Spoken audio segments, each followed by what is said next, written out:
WrestleMania main event ஷாக்கிங்கான விஷயம் நடந்திருக்கு. அதோட உண்மை காரணம் என்ன தெரிஞ்சுக்கலாம். ரெசில்மேனியா மெயின் ஈவெண்ட் 42 லாஸ்ட் மேட்சாக என்ன நடந்துச்சுன்னு கேட்டிங்கன்னா, டே 1 மெயின் ஈவெண்ட்டாக Randy Orton versus Cody Rhodes match நடந்துச்சு. ஃபஸ்ட்டு ரேண்டி ஆர்டனும் மேட் மெக்கஃபேவும் வந்தாங்க. அதுக்கப்புறம் கோடி ரோட்ஸும் வந்தார்.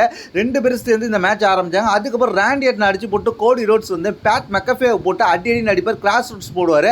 ரேண்டி ஆர்டனுக்கு எகெயின்ஸ்டாக கோடி ரோட்ஸ்க்கு சப்போர்ட்டாக ஜெல்லி ரோல் பேட் மெக்கஃபே அடித்து கமெண்ட்ரி டேபிளில் போட்டு உடச்சிடுவார். அதுக்கப்புறம் பேட் மெக்கஃபே ஸ்ட்ரக்சரில் வச்சு தூக்கிட்டு போயிடுவாங்க. ஜெல்லி ரோலையும் கூட்டிட்டு போயிடுவாங்க. அதுக்கப்புறம் ரேண்டி ஆர்டன் வர்சஸ் கோடி ரோட்ஸ் இவங்க 2 பேரும் மட்டும் இந்த மேட்சை கண்டினியூ பண்ணுவாங்க. இந்த மேட்ச் பயங்கரமாக இருந்துச்சு. இந்த மேட்சோட பர்ஃபார்மன்ஸ் 2 பேரும் வேற லெவலில் கொடுத்தாங்க. இந்த மேட்ச்சில் ஒரு கட்டத்தில் ரேண்டி ஆர்டன் தன்னோட மூவ்மெண்ட்டில் பயங்கரமாக பண்ணிக்கிட்டு இருக்க நேரத்தில் ஒரு கட்டத்தில் நெத்தியில் அடிபட்டு ரத்தம் ஊற்ற ஆரம்பிச்சிச்சு. கோடி ரோட்ஸ் டாமினேட் பண்ணிக்கிட்டு இருந்தார். ரேண்டி ஆர்டனோட பிளட்டை எடுத்து தன்னோட உடம்புல தேய்ச்சிக்கிற மூமெண்ட்லாம் பயங்கரமாக இருந்துச்சு.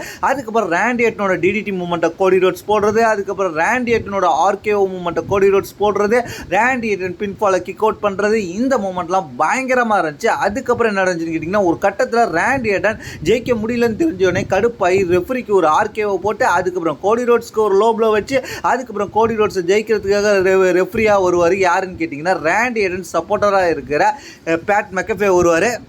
அப்பையும் கூட ரேண்டி ஆர்டன் ஜெயிக்க முடியல. அதனால் கடுப்பான ரேண்டி ஆர்டன் தன்னோட ஹெல்ப் அந்த பேட் மெக்கஃபேக்கே ஒரு ஆர்கே போடுறாரு. அதுக்கப்புறம் கோடி ரோட்ஸ் ரேண்டி ஆர்டனுக்கு கிராஸ் ரோட்ஸ் போட்டு வின் பண்ணிடுவார். சாம்பியனை ரீட்டைன் பண்ணிடுவார். அதுக்கப்புறம் கடுப்பான ரேண்டி ஆர்டன் கோடி ரோட்ஸை பயங்கரமாக டெஸ்ட்ராய் பண்ணுவார்.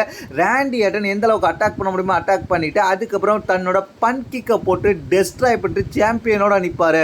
இது ஒரு பயங்கரமான சம்பவம் இருக்குது. ரேண்டி ஆர்டன் பன் கிக்கை யூஸ் பண்ணாமல் இருந்தால் பன் கிக் போட்டாருன்னா அதுக்கு வாங்கின ரெஸ்லர் ஆப்போனன்ட் இன்ஜுரி ஆன மாதிரி காமிப்பாங்க. இப்போ கோடி ரோட்ஸ்க்கு என்ன நடக்க போகுதுன்றதை நம்ம பொறுத்து தான் பார்க்கணும். ஆனால் ரேண்டி ஆர்டன் வர்சஸ் கோடி ரோட்ஸ் மேட்ச்ல ரேண்டி ஆர்டன் தோத்ததுக்கான முக்கிய காரணம் கேட்டிங்கன்னா, ரேண்டி ஆர்டன் சாம்பியன் ஆவார்ன்ற மாதிரி எதிர்பார்த்தோம். ஆனால் சொல்லப்படுகிற சில ரூமர் என்னன்னு கேட்டிங்கன்னா, ரேண்டி ஆர்டனுக்கு சின்ன சின்ன இன்ஜுரி இருக்கு. அதனால ரேண்டி ஆர்டன் இப்போ சாம்பியன் ஆக்கலாம். அதனால இந்த ஃபியூடு தொடரும் அப்படின்றத உறுதிப்படுத்தும் விதமாக தான் ரேண்டி ஆர்டன் அடுத்து டெஸ்ட்ராய் பண்ணியிருக்கிறாரு. அதாவது இது முன்னாடி எப்படி ஏஜே ஸ்டைல்ஸ் வர்சஸ் ஷின்சே நாகமுரா எப்படி இந்த மேட்ச் நடந்துச்சோ, ஷின்சே நாகமுரா எப்படி ரெசில்மேனியாவில் தோத்ததுக்கு அப்புறம் ஏஜே ஸ்டைல்ஸ் அட்டாக் பண்ணுவாரோ, அதே போல தான் இந்த மாதிரி ரேண்டி ஆர்டன் பண்ணியிருக்காரு. அதனால இவங்க ஃபியூடு கண்டினியூ ஆக போகுது. இவங்க ஃபியூடு அடுத்தடுத்து பேக்லாஷ் நடக்க போகுதுன்றது இப்போதைக்கு கன்ஃபார்ம் ஆயிருக்கு.